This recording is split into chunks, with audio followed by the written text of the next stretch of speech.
Keep watching The Politics every Friday, 12 p.m. Eastern Time on New York Parrot TV, the voice for humanity. Good afternoon. Welcome to Talking Politics. I am your host, Robert Press. I write for the Bronx Chronicle, as you can see by my official New York City press card. I also contribute to the Co-op City News and the Parkchester Times. The latter, like this show, is part of Muslim Media Corporation. I also have a blog at www.100%bronx.blogspot.com and Facebook pages 100% and What is Going On in Your Community Board. The views expressed here on the show are those of the host, any guest, or any commentator whose comments you may see scroll across the bottom of your screen. And they are not necessarily those of Muslim media. I see by the weather today, it has stopped raining. The sidewalks are clearing up. They're drying, as are the streets. And the sun is trying to get out past the fog that's out there today. And temperature should hit about 66 today. That's why you see the fog. It's a very warmer day, and you had the rain, so that brings fog. Now, tomorrow, Saturday, it should get up to 60. On Sunday, 67, and it will break 70, getting up to 74 on Monday, with lots of sunshine over the weekend. Now, before I get into the political news, I want to wish one of my longtime viewers a happy birthday, and it appears that his wife has bought him a new bicycle for his birthday that we saw at the last Morris Park Community Association meeting Wednesday night, where Borough President Vanessa Gibson was the guest. And let me wish Kevin Diola a happy birthday and happy trails with your new bike. On to the political news. As Israel and Hamas try to hammer out the thorny details of a U.S.-backed ceasefire proposal, Israeli officials are seeking the release of the remaining hostages held in Gaza, but they don't know actually how many there are that are still alive. So far, Hamas has failed to provide Israeli negotiators with a list of remaining hostages, raising fears that the group has lost track of them amid the war, or worse, that it might not want to reveal how many have been killed. Israel says that 133 hostages are still in captivity, ranging from toddlers to elderly people, and that about 36 of those hostages are confirmed dead. But the fates of about 100 other hostages, included Israelis, foreign nationals, and peace activists, as well as soldiers, mothers, and grandfathers, are still unclear 6 months after the start of the Gaza war. The uncertainty is not only complicating negotiations, but also leaving the hostages' families in anguish. Something that you should know, that consumer prices rose 3.5% in March compared to a year ago, accelerating markedly from previous month and reversing some of the progress achieved in a two-year fight to cool inflation, the U.S. Bureau of Labor Standards showed, finding that matched economic expectations, and the market was down yesterday, the Dow Jones. Price increases have cooled dramatically from a peak of about 9%, but inflation still stands at more than a percentage point higher than the Federal Reserve's target of 2%. A spike in housing and gasoline prices at the onset of this year has helped prolong the nation's bout of elevated inflation. And if you went to the gas station recently to fill up your tank, prices have gone up about 20 cents a gallon here in the Bronx. Core inflation, a closely watched measure that strips out volatile food and energy prices, increased 3.8% over this year ending in March, holding steadily from the previous month, the data shows. This is according to the Bureau of Labor Standards. On to other news. Donald Trump, one of my favorite subjects. New information shows that Knight, specifically insurance company, which bailed out Trump with a $175 million bond, isn't on a list of vetted companies and doesn't actually promise that it will pay up if Donald Trump loses his $464 million bank fraud case on appeal. Also, 1 week before Donald Trump is set to face his criminal trial in Manhattan, an appeals court judge yesterday rejected his effort, that is, to pause the case. and move it to a different location. Lawyers for Donald Trump has spent the early part of this week seeking to stave off the former president's trial on charges that he covered up a sex scandal and tried again by filing a civil action suit in the appeals court judge against the judge in the case. Meanwhile, it seems that Congressman Jamal Bowman is starting to lose it a little, as Westchester County Executive George Latimer, who was running against Bowman for his seat in Congress, announced more than $2.2 million fundraising for the first 3 months of the year. That exceeds incumbent Bowman's numbers by nearly double.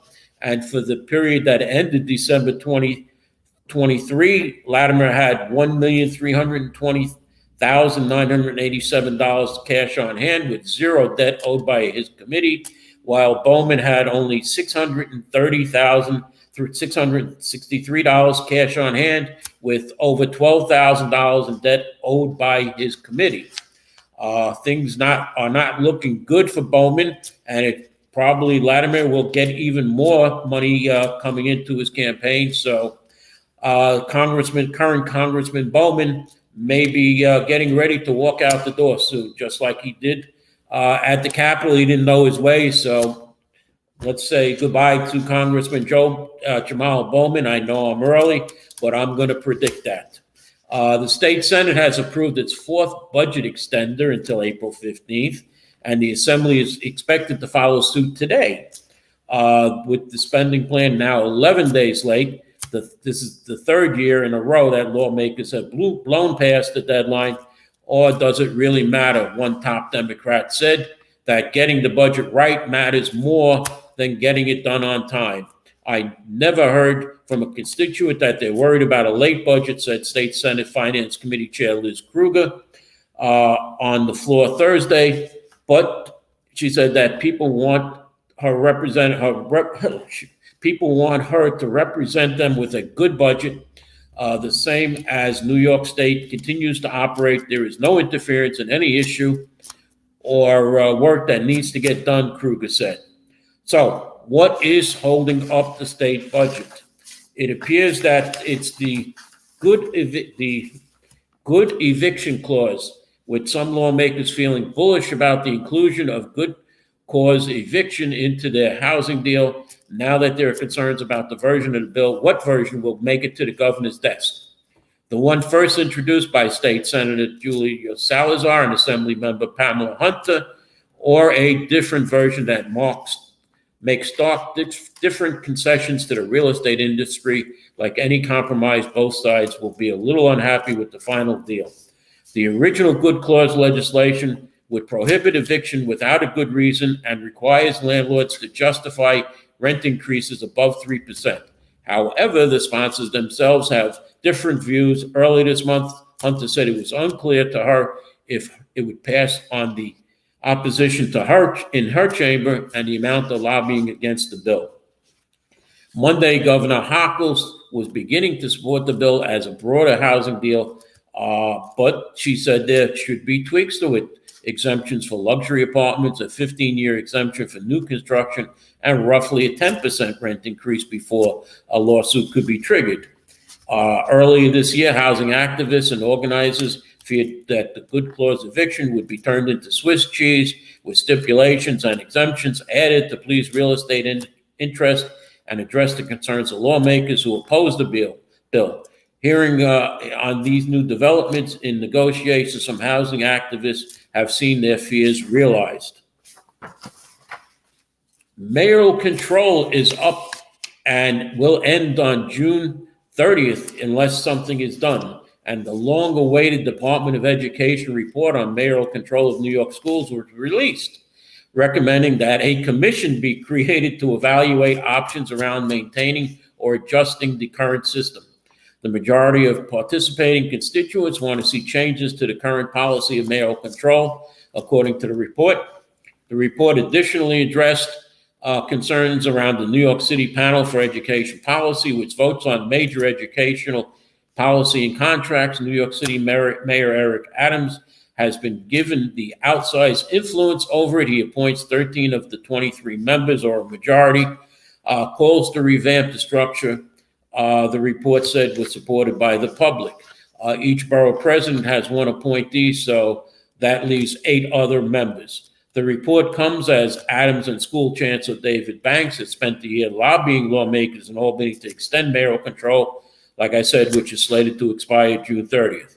The system gives the mayor final say on how schools are run rather than a local elected school board.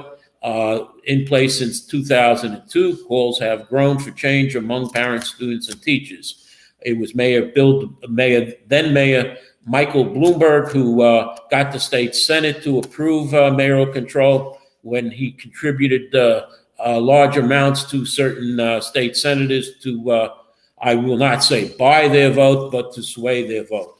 State lawmakers, though, have expressed little interest in continuing the mayoral control system that the state Senate and Assembly both have excluded from their one-house budgets, with State Senator Majority Leader Andrea Stewart-Cousins saying last week that the policy which Governor Hochul supports won't make it into the budget.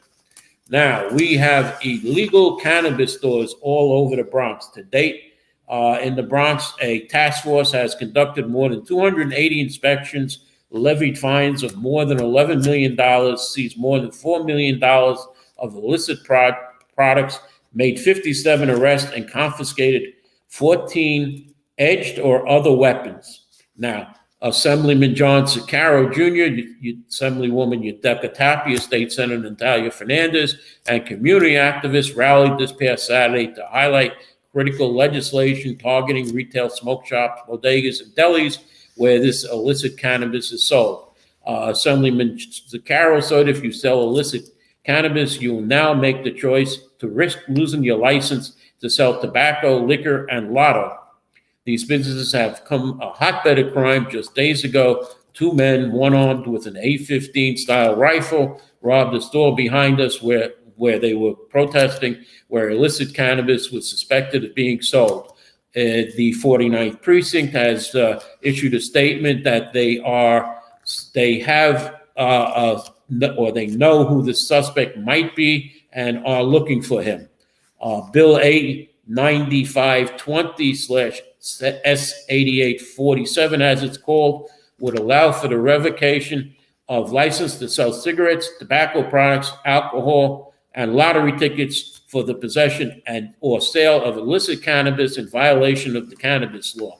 If a retailer in cigarettes or tobacco products or their agent possesses or sells illicit cannabis, their state-issued license to sell other products will have a revocation period ranging from a period of 1 year for a first offense, increasing in severity to a period of revocation for 5 years for a third offense within 5 years. Under current guidelines, businesses pay their fine, resupply, and open up back in business within hours. Supposedly, this bill will make a first real dent in this illegal business by making it clear that evading the law comes with serious and long-term economic consequences, but it does not shut down the stores. Speaking of cannabis, the Cannabis Control Board approved 101 adult use licenses, bringing the total adult use licenses to 403 issued in 2024 this fall. That does not mean that they are legal cannabis stores. I'll get into the breakdown a little later. Governor Kathy Hochul has announced that the New York State Cannabis Control Board issued 403 new adult cannabis licenses in this part of 2024 to bolster the legal market in New York. The Cannabis Control Board, CCB, recently voted to approve a resolution authorizing the issuance of a diverse range of 101 adult use cannabis licenses across the supply chain, including micro businesses, cultivators, processors, distributors, and retail dispensary licenses. The breakdown includes 25 adult use cultivator licenses, 11 adult use distributor licenses, 22 adult use micro business licenses, 8 adult use processors licenses, 25 adult use retail dispensary licenses, and 10 provisional adult use retail dispensary licenses. Now, what this a provisional license can be granted if an applicant has submitted all materials that are required as part of the license application for the license type they are seeking, but have not yet secured a license for their licensed premises. The board will still approve final licenses before a provisional licensee can begin operating. Now, I don't know what that means, so I can go and I can apply for a cannabis license. I don't have a spot yet. I'll open up next to a school, but I'm not going to tell that to the cannabis board. Yeah, okay, we'll see what happens there. Let me take a break here right now. I will come back with Locker NYC, what that is, DCAS, and more after our commercial. So let's go to a commercial. Do you know that there is a publishing company that wants to make life easier for you as a writer? This publishing company is called World Inkers Printing and Publishing. We publish in all different languages, and we're looking for writers of all genres, all formats. We're looking for scholars, ghostwriters, playwrights, poets, short fiction, novelists, you name it. We're looking for anybody who is interested in writing and the craft of writing to be in touch with us. You can reach us at info.worldinkers@gmail.com. With World Inkers Printing and Publishing, you do not require a lot of money to publish with us. Contact us today at info.worldinkers@gmail.com. Become a winner with other authors at World Inkers Printing and Publishing. Give us a shot. We will surely finish you. Okay, welcome back. So let me get into Locker NYC, where Mayor Adams and New York City DOT Commissioner Ydanis Rodriguez on Wednesday launched Locker NYC, a free pilot program that will utilize lockers installed on public sidewalks throughout multiple boroughs to allow New Yorkers to receive free, secure package deliveries. It said that 80% of households in New York City receive at least one delivery a week, and 20% receive 4 or more deliveries a week, and that 90,000 packages are reported stolen or lost in transit in New York City, as many buildings lack areas for package deliveries where the UPS, the FedEx, or the Amazon delivery person will just drop it by the mailboxes or anywhere in the building.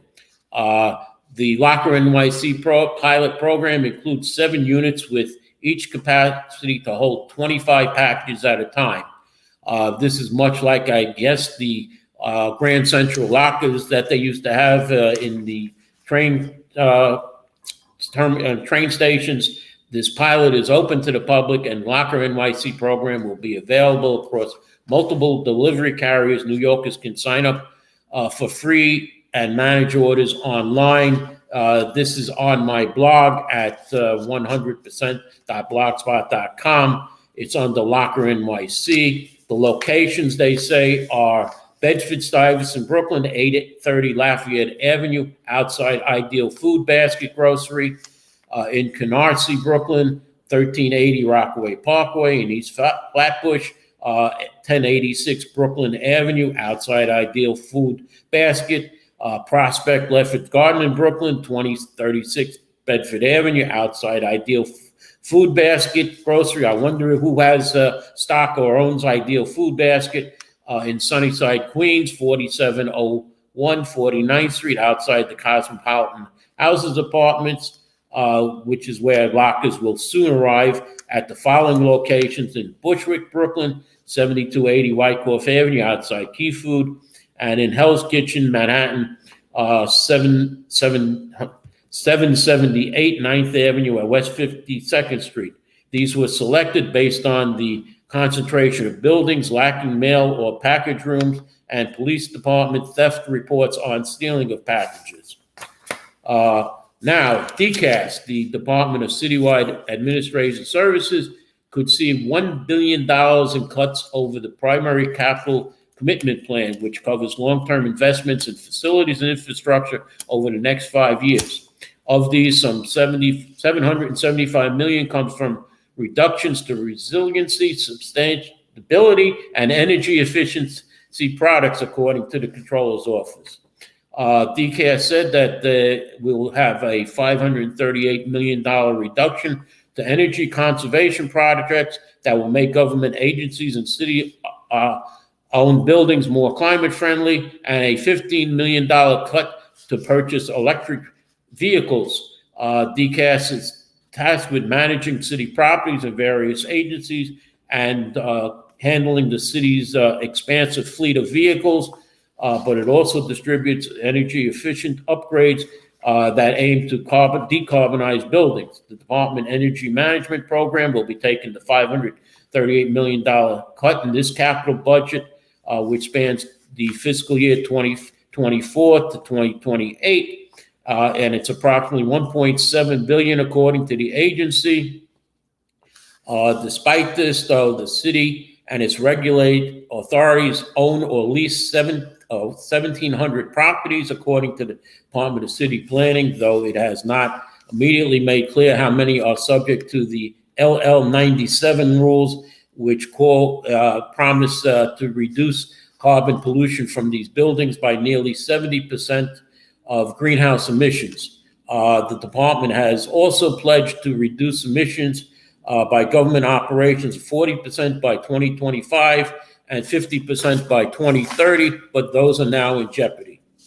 Now, as for the statement from City Council spokesman on the mayor's request of submission of forms for communications between elected officials and agency commissioners, a recent report about a request, while there have been media and sporadic communication on a requirement for elected officials to submit a form to communicate with the executive staff of city agencies, the council has received no official communications from the administration on this. Speaker Adams says the council will not be adhering to this excessively bureaucratic and inefficient process that will only undermine the work of government on behalf of New Yorkers. Elected officials often communicate with city agencies multiple times a day to pursue solutions to issues faced by their constituents. Requiring a form of various communication is the height of government inefficiency.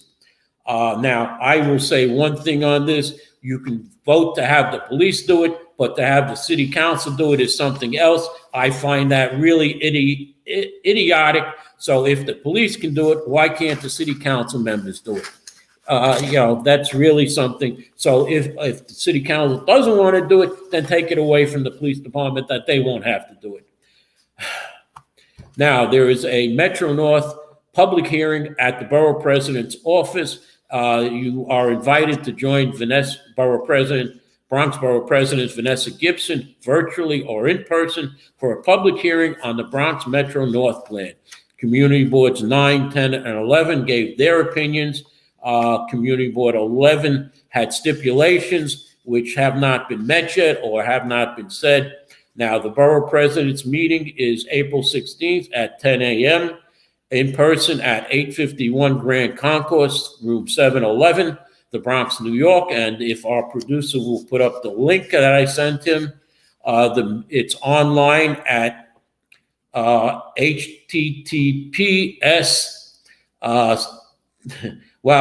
It's on my blog at www.100%.blogspot.com, the online link with the meeting ID and the passcode, or you can call in at 646-992-2010. The phone conference ID is 234-964-1468 #. And that is the same meeting ID for the online, and the passcode is BXBP041624. Again, this can be found on my blog on the archive section of the Bronx Metro North Study Areas update, April 2024, dated April 10th. Moving on to the city of Yes. But before I get to the city of Yes, there are a couple of little items here. New York State is currently looking the legislation at the state liquor laws that many criticize as being antiquated and harmful to business, including a pandemic-era policy allowing restaurants to sell to-go cocktails that is scheduled to sunset next year. In this year, since New York City Sanitation Department took over the street vendor enforcement from the Department of Consumer and Worker Protection, the Bronx has received 29% more tickets, far more than any other borough. Staten Island, I think hasn't received one this year. Now, the New York City Council has introduced a bill to protect wildlife yesterday, in part inspired by the death of Flacco, the celebrity owl, and other animals that are sickened by eating poisoned rats. It appears that the rat poison that is killing the rats is killing other animals that are eating these rats. Flacco's Law, as it's called, would include changes to how the New York City mitigates rat poison, including by deploying birth control for the rats, rodents, instead of poison. Hopefully I believe this was tried once before.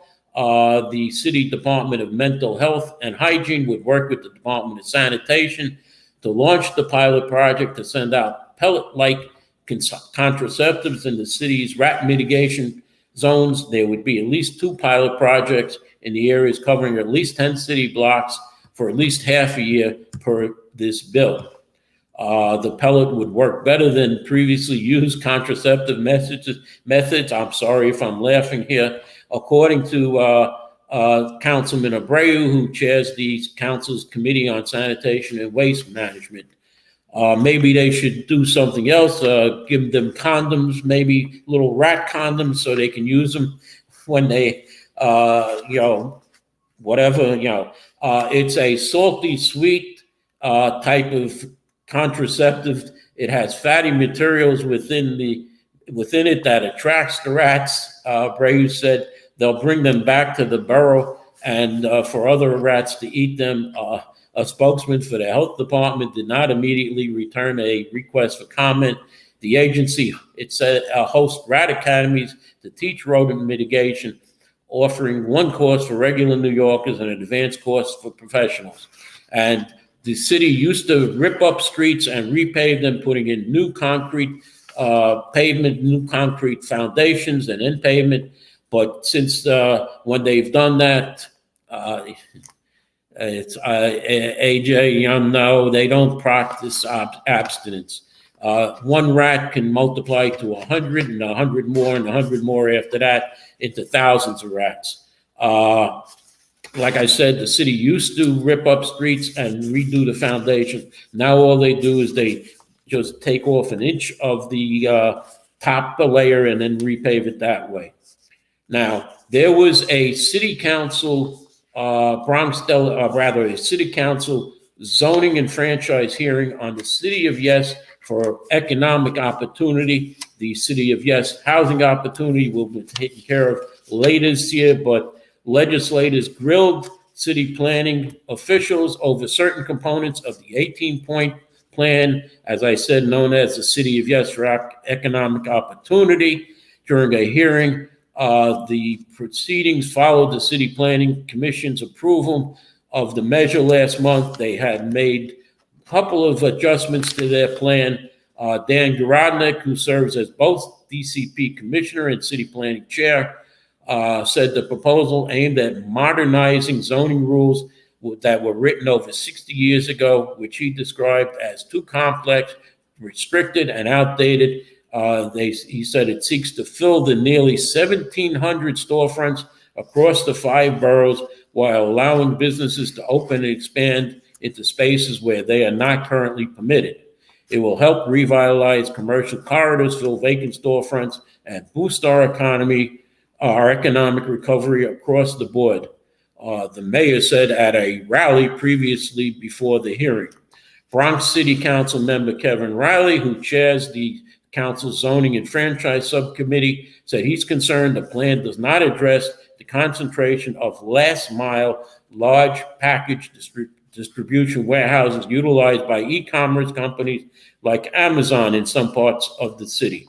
The problem is particularly acute in areas like Red Hook, Brooklyn, and Hunts Point in the Bronx, Riley said. Council member Alex Aviles, who represents Red Hook, said there was a full omission of proposals to address the concentration of last mile franchises in the plan. We know the climate impact, polluting impacts, the thousands of additional diesel trucks in our community, and yet no portion of this has addressed that in earnest, Avila said, referring to the pollution trucks picking up packages from the facilities to deliver locally. Garadnik said regulating the facilities is a challenging topic, but he noted that zoning changes might not be the best way to address what is a transportation issue. City Hall spokesman William Fowler later insisted in a statement that adding a requirement for companies to seek special permit for siting last mile warehouses, as Avila seeks to do, would be out of the legal scope of the plan. We urge the City Council to adopt the City of Yes for economic opportunity as we continue to craft policy for last-minute warehouses and strategic locations in New York City more broadly. A special permit is not allowed to be added to the proposal. Now, there is as I said, the Metro North, the borough president will be having the public hearing. Now, in this proposal for this Metro North, the City Planning Commission has already added the City of Yes economic opportunity and housing opportunity, which the housing opportunity allows for 20% more height if it's for affordable housing. They've already put those things into the Metro North plan. I will be testifying either in person or virtually to Borough President Gibson to reject the Metro North housing plan, and I'm going to call on Community Board 11 to withdraw their conditional approval because those conditions are not going to be met, and that they reject the City of Yes proposal, the Metro North proposal as it's stated. And I'm going to end it right there. As another council member Camilla Hanks from Staten Island said, this proposal is designed to make it easier for them to read and respond and enforce the rules that they're putting on the books. A lot of these changes will adversely, or at least adversely impact communities such as those on Staten Island and the more suburban communities like the East Bronx. And she also, Council Member Lynn Schulman said it will, 30 out of 51 community boards rejected the proposal. And it looks like that City Council is 50-50 on this City of Yes for economic opportunity, unless something can be done. And I am going to end it there, as I see my time is up here for this show. The City of Yes will allow positive things for the community. Yes, it might, but it's also going to be allowing second floor businesses, and who knows what they can be as more people are going to apply for licenses for cannabis. We found private homes applying for licenses. There may be apartments in apartment buildings applying for cannabis licenses. Who knows what's going to happen? And then we see that the state is attempting to legalize prostitution. So are you going to have bordellos, meaning houses of ill repute on second floors in buildings or above, which is what the City of Yes for economic opportunity says? You can split an apartment building, half for business, half for apartments. And this will lead to people being kicked out of their apartments because landlords will be getting more rents for businesses being in those buildings. It is not a good idea. Yes, I see our friend Mr. AJ wants to bring back brothels and legal districts, but would you want to have a house of prostitution next to where you live if you're raising kids? And I'll end on that and saying I don't think the City of Yes for housing opportunity is good at all, but it's been added in the Metro North proposal, and I hope Bronx Borough President Vanessa Gibson sees this and votes against the proposal. And I'm going to end it there. Thank you for watching. Happy birthday, Kevin Diola. And let me say goodbye to you, and I'll see you next week. In a world where the quality of information available to poorer communities is doctored, tainted, and sometimes regressive, where the words fake news have come to mean other people's opinions, it is vital to rely on news platforms with journalists who have feet on the ground and can report the truth. New York Parrot, a New York-based national and global news outlet, is changing the narratives of media operations. We focus on the news that matters, like self-empowerment, entrepreneurship, finances, health, security, politics, and more. We strive to curb violence, racial and economic discrimination, and to promote peace and socio-economic development of multiculturally diverse world. As we give voice to the people, we also give your business a voice and make it heard. Get your products and services off the ground by advertising on our fast-growing platform. With so much of daily visits to New York Parrot, you can't afford to be invisible to prospective clients on the website they trust the most. Our posts reach millions of people across the New York State and around the world. Advertising on our new site will unlock an audience of thousands of potential customers on your doorstep. New York Parrot is born to prosperously